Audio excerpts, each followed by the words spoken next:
小鸟念书，老师教大家读书。老师念一句，我们跟着念一句。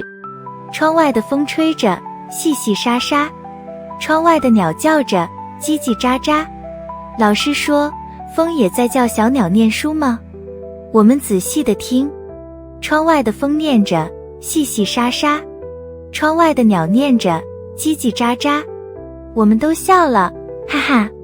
小鸟念错了。